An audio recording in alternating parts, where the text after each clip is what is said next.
What's up, guys? Mr. Dan here, back again for another Hong Kong action review. This week we're taking a look at 1982's Mercenaries from Hong Kong, starring T. Lung. And this is a film directed by Wong Jing, the very prolific Wong Jing. Really one of Hong Kong's most prolific directors, directing and producing dozens upon dozens of films, oftentimes several a year. In 1989, he directed 8 movies. In 1993, he directed 9 movies, and it just so happens I have one of them, a film called The Tricky Master, on this old format, the VCD format. A lot of our VHS tapes that we had, they were not from Hong Kong per se, but they were of films from Hong Kong. Anyway, we got rid of those unfortunately long ago, but we kept these, and these are directly from Hong Kong. So you had to watch half of it and then turn it over. But anyway, yeah, he directed a variety of films. This is an action film kind of reminiscent of The Wild Geese or First Blood, maybe Uncommon Valor. Some of those films may have come after this, I'm not really sure, but it's in that kind of mold. It does have some broader comedy elements in it, and Wong Jing eventually would gravitate towards some more slapstick type films, even working with Stephen Chow, who himself would go ahead and elevate that to the next level with films like Shaolin Soccer and Kung Fu Hustle. So this is a film, I mean, you kind of get invested in it. You like most of these characters, but when at the end, when some people get betrayed or killed, you're not going to lose any sleep over it, because it's kind of just a fun, brainless action movie. Essentially, the plot is this. You have the T. Lung character playing a mercenary who also has a vendetta against sex traffickers in Hong Kong. Ex-mercenary, Him and his old crew are back in Hong Kong. They really don't know what to do with themselves.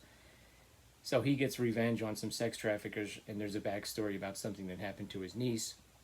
And then he becomes the target of the criminal underworld, but a very wealthy woman played by On Yu, a.k.a. Candice Yu, intervenes just at the right time and says she wants to hire him for a mission. She wants to send him to Thailand, and then they're going to cross the border into Cambodia and bring back or eliminate a hitman who works for a warlord. Hitman named Nyman, and he's played by Philip Ko, very recognizable actor.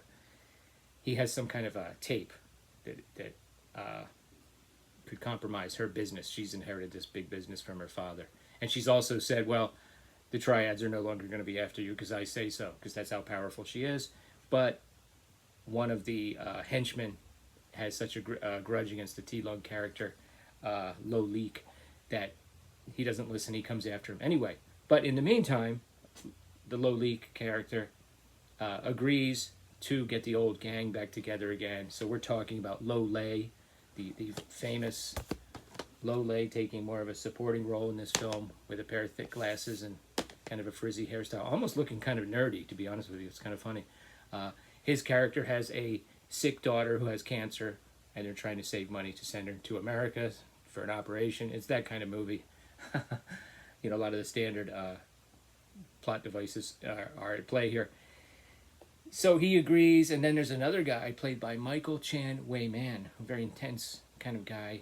He's about to commit a heist. He has just purchased a handgun, and he's tired of the 9-to-5 grind. He can't adjust to it, so he wants to commit a small-time robbery. So the Lieh character, played by T. Lung, comes in and at just the right time he says, whoa, you can't do that. You got to come with me.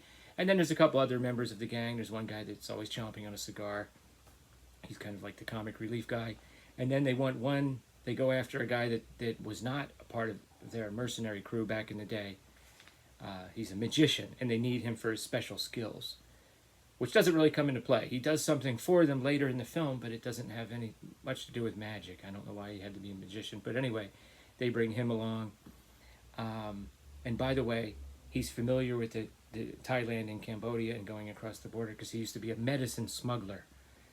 So I thought that was a euphemism for cocaine. But eventually, when he opens up these cases that they're carrying, it's full of medicine, like, cough medicine and fever medication. I don't know, maybe it has something to do with malaria being prevalent in that region, but I thought that was funny. I thought, they were talking about something else the whole time, heroin, and it turned out to be actual medicine.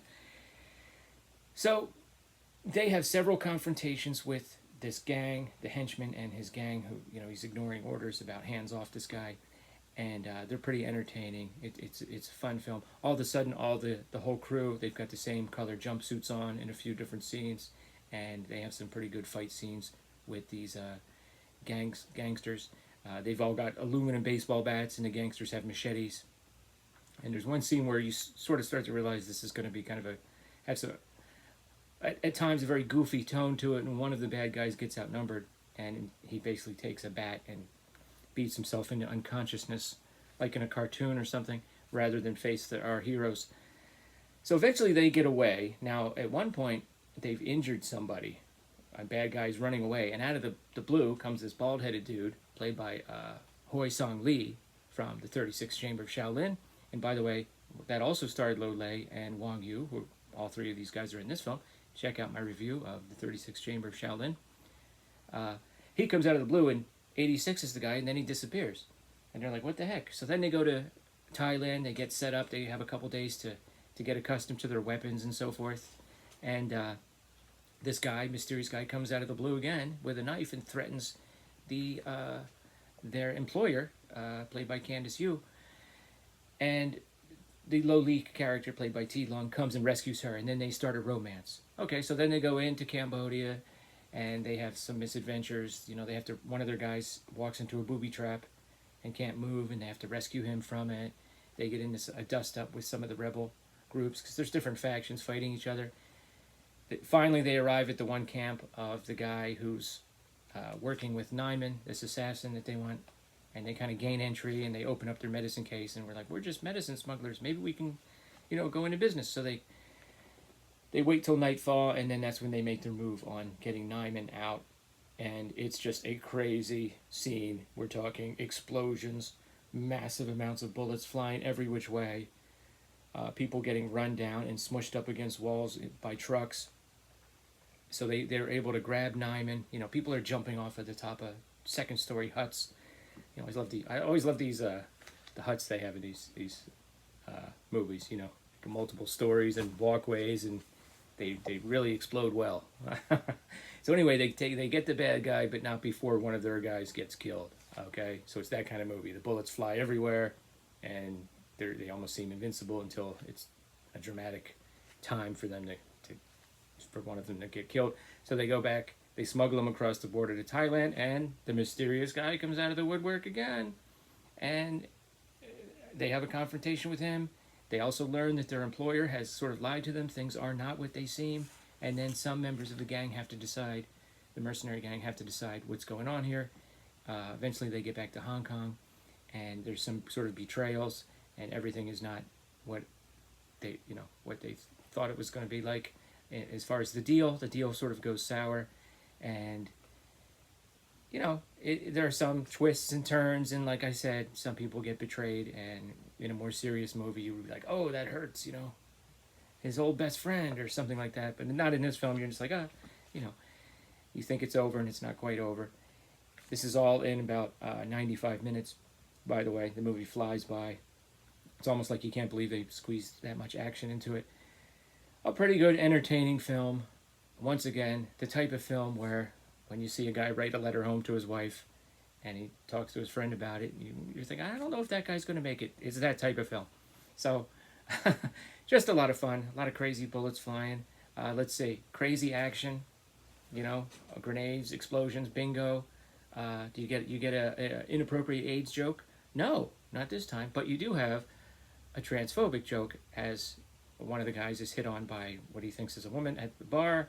Turns out to be a man. She comes into the restroom, and the other guy makes a joke that would probably make modern audiences groan for sure. So you got that. Do you have the execution of women and children? Yep, you got that. So you got a lot of squares to fill on your Hong Kong action bingo card. Perhaps not as many as Ringo Lam's Undeclared War, which I've reviewed on the channel. Please check out that review. I would say of the two, if you want a more serious, sort of heavy Hong Kong action film, I would go with this one. If you want something a little lighter and goofier, with nevertheless some good action and some great actors and performers, you could do a lot worse than this film. But it is kind of a goofy action film overall. So there you go.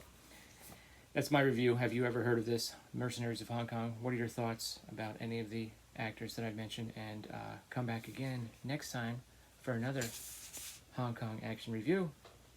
Thank you.